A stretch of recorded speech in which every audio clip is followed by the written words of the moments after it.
Close your eyes for a moment and imagine your heart in silence. No tasks, goals or commitments, just you with yourself. Can you hear what vibrates behind the noise? Maybe not. And that's okay, because we live in an era where the soul screams and the world presses the mute button. You may be meeting deadlines, being productive, taking care of everything and everyone, but still feeling a hole that seems to grow in the center of your chest. Maybe you've asked yourself, why even though I'm doing everything right, do I still feel empty? It's this silent space, this internal echo that reveals something that goes beyond what the eyes see and the rational mind tries to resolve. It's the soul asking for passage. And when this voice is ignored, something inside us stops flowing. Energy stagnates, intuition fades, and the meaning of life dissolves into accumulated tasks. In this video, we'll dive together into the 7 subtle but profound signs that your soul is being neglected. And most importantly, what you can change starting now. This isn't about religion, nor about ready-made formulas. This is about listening to what has always been there.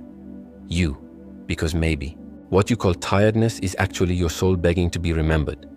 Have you ever noticed how our culture exalts incessant doing? We live on autopilot with to-do lists that never end. Each day begins with the feeling that we're behind and ends with an exhausted body but a restless mind.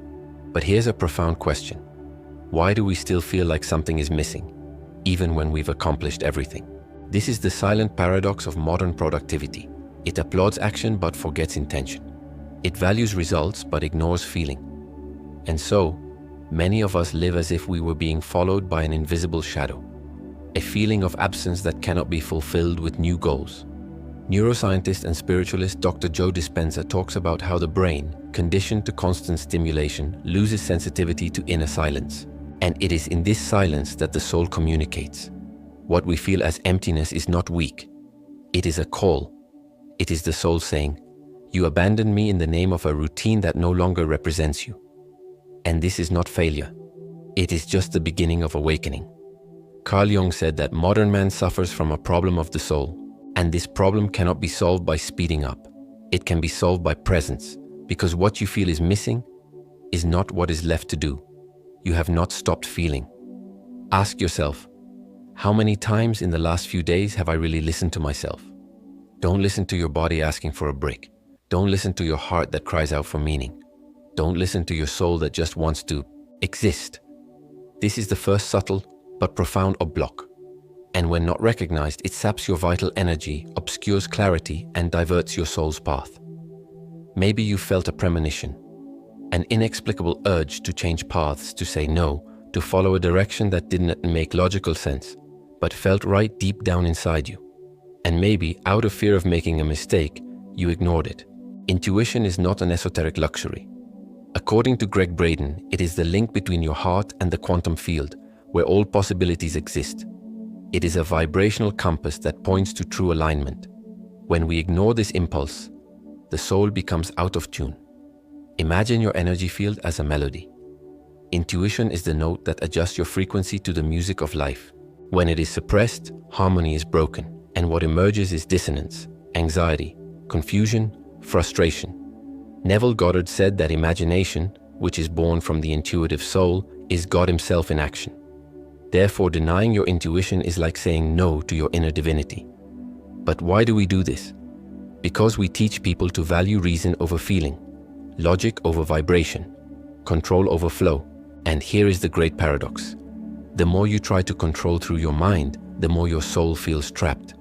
Do you know that moment when everything seems difficult, heavy, blocked? It could be the reflection of a soul that has stopped being consulted. Intuition is like a bridge between what you are now and what you can become. Have the courage to listen. You don't need to know all the steps, but you need to consider the first spark, and it comes from the heart. It comes from a place that has no logic, but it does have truth. Have you been ignoring this voice? The one that whispers softly but knows exactly what you came to experience. Ignoring your intuition is disconnecting yourself from the field where miracles happen. It is cutting off the flow of energy that materializes, heals, and transforms. Trusting this impulse again is like reconnecting the wires of your soul, and when this happens, your frequency rises, and everything around you starts to respond differently. Have you ever noticed how many times you have looked outside for what deep down has always lived inside? Books, courses, advice, gurus, people who promise the map to happiness. But in the end, your inner compass remains disoriented. This is the most subtle mistake, and also the most common, thinking that someone else knows more about your soul than you do. The rational mind has been trained for this. It wants formulas, methods, guarantees. But the soul doesn't work that way. The soul is silent. It doesn't shout. It whispers. It doesn't force. It invites. It doesn't impose. It proposes. And that's exactly why so many people ignore it. Florence Scovel Shinn said that power is in the word, but wisdom is in silence. This inner silence, however, is usually uncomfortable because it reveals everything we avoid feeling. Our anguish, fears, repressed pain. But it is also in this silence that the true answer begins to emerge. What if what you call spiritual confusion is actually an excess of mental noise? David Bohm, a quantum physicist and spiritual thinker, believed that the universe is a field of living intelligence and that human consciousness is an extension of it. This means that you already carry within you the answers you seek, but they only reveal themselves when you stop running away from yourself. I'm not saying to abandon your studies, your teachers, your paths, but rather to change course. Seek outside from within. Listen to advice through the filter of your soul and not with the desire to fill voids. Because when you start listening to yourself, you realize that that still voice, which has so often been ignored, has always known the way. True wisdom is not shouted from the heights of a stage. It is whispered in the silent temple of the heart. And perhaps the next great answer you seek has already been given, but you weren't present enough to hear it yet. We live in a time when slowing down is almost an act of rebellion.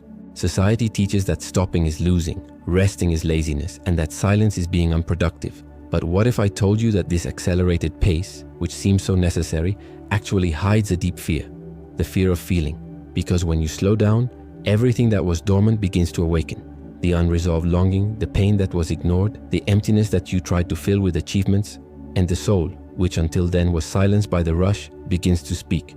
That's why so many are afraid of silence.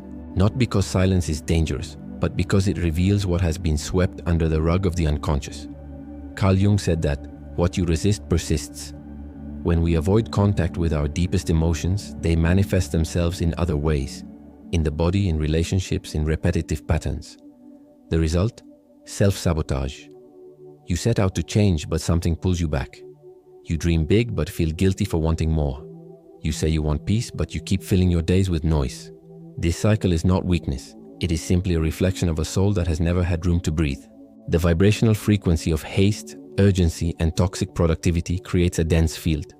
Where intuition does not flow, creativity is blocked, and manifestation becomes erratic. Ram Dass said, "We are all just walking each other home. But how can we walk truthfully if we do not stop to see where we are?" Slowing down is not giving up. It is listening. It is allowing the soul to reoccupy the space of the now. And in that space, something new can be born. Because all healing begins with a pause. There is a subtle wisdom in the universe. Everything that is true vibrates in coherence. Coherence between thought, emotion, and action. Coherence between what you feel, what you say, and what you do. Coherence between what your soul desires and what your body does. But what happens when this harmony is broken? Many people live disconnected from this vibrational truth. They think of abundance but feel fear. They talk about love but act with self-punishment. They claim to trust but continue to control every step. This misalignment is subtle, and that is where the danger lies. Because it does not scream, it does not show itself in an obvious way. It only weakens the energy field until the soul stops expanding. Bruce Lipton, when studying spiritual epigenetics, showed that our cells respond not only to the physical environment, but to emotional vibration. The body listens to everything the soul whispers, and also to what it silences. When you say yes with your lips but feel no in your heart, the universe does not understand words. It responds to vibration. And the vibration of incoherence is one of the greatest causes of spiritual stagnation. Manly P. Hall, philosopher of occult symbolism, said that all true initiation begins with emotional authenticity. And authenticity is not perfection. It is the courage to live in tune with what you truly feel. Ask yourself now, is there anything in my life where I'm living on autopilot, disconnected from what I'm doing? Because every time you betray yourself, a piece of your soul becomes silent. And it is this internal silence that generates boredom, discouragement, and a feeling of stagnation. Healing begins when you align yourself internally. When what you feel, think, and do start to dance to the same rhythm. That is when the soul starts to breathe again. Imagine a lake. On calm mornings, its surface reflects the sky like a mirror. But when this lake stops receiving the flow of new waters, something changes. Beauty becomes stagnation. The water, which was once pure, begins to become cloudy. And over time, it rots. This is how the soul is when we deny the flow of life. We are vibrational beings, in constant movement, expansion, and renewal. But when we fixate on patterns, when we refuse to change, feel, express, what was once a fertile field of consciousness turns into arid terrain. And this doesn't happen abruptly. It happens silently, like a forgotten lake. One day you wake up, and you no longer feel enthusiastic. The colors of life seem faded, and everything that once made sense now seems empty. This is the sign that your soul is no longer flowing. Terence McKenna, a thinker of expanded consciousness, said that the soul needs movement, risk, and symbolic renewal to stay alive. When you ignore the impulses of the soul, creativity dies, joy becomes obligation, and the sacred hides behind routine. This spiritual stagnation manifests itself as discouragement, guilt, irritation, but the root is always in the refusal of the new, of the flow. And we're not talking about changing cities or careers, although sometimes that happens. We're talking about allowing something inside you to move again, of making room for inner truth, for the tear that needs to fall, for the desire that wants to be heard, for the no that needs to be said. Because the soul is like water. It needs to circulate. And every time you repress yourself, a little of that water is lost. Today, look inside and ask, in what part of my life am I damming the flow? To release is to live. To flow is to heal. And to allow yourself to change is to save the lake before it rots. The soul does not reconnect in big events. It reconnects in small gestures, silent but consistent. It is not about a drastic change. It is about an internal daily commitment to the truth of what you feel. That is why today I want to invite you to try a simple but profoundly transformative practice, the vibrational vow. The vibrational vow is a small ritual that you do when you wake up or before you go to sleep to declare to life, to the universe, and to yourself, I choose to live in coherence with my soul. No candles, incense, or elaborate mantras are needed. Just presence. Here's how it works. 1. Be silent for a few minutes. Close your eyes. Breathe deeply. Feel your body. Feel the now. Don't fight your thoughts. Just observe. 2. Place your hand on your heart. Feel the warmth of your own presence. Feel that there is something greater supporting you, even if you don't understand everything right now. 3. Affirm with truth. Today, I commit to feeling what is true for me. Today, I choose to act on my intuition, not fear. Today, I allow my soul to guide my steps. And even if I stumble, I will embrace myself with compassion. These phrases are not magic, but they vibrate. And what vibrates with truth transforms. Florence Scovel Shinn taught that words have creative power. And when you verbalize your intention with presence, your vibration changes, and the field around you begins to reorganize. Make this vow for 7 days. Then observe, how are your emotions, your choices, your connection with intuition? The vibrational vow is like a drop of light poured into the lake of the soul. At first it seems small, but little by little the water starts moving again. And where there is movement, there is healing. Where there is coherence, there is flow. Where there is presence, the soul awakens. Perhaps at some point during this video, something inside you remembered, not a new idea, but an ancient truth. A truth that never ceased to exist. It was just covered by the noise of the world, by external demands, by inherited fears and invented urgencies. This truth is simple. Your soul did not come here to simply survive. It came to flourish, to feel, to create, to expand toward what is true. And when you ignore this expansion, the universe within you contracts. But when you commit to listening, even just a little each day, something begins to change. Your vibration, your clarity, your path. Because it is not what happens outside that determines your life. It is what vibrates within. It is the coherence between what you feel and what you live. It is the flow between emotion and action. It is the courage to stop, to feel, to adjust the route. Maybe you don't know exactly how to do this yet, and that's okay. Because the first step is never to do, it is to remember. Remember yourself.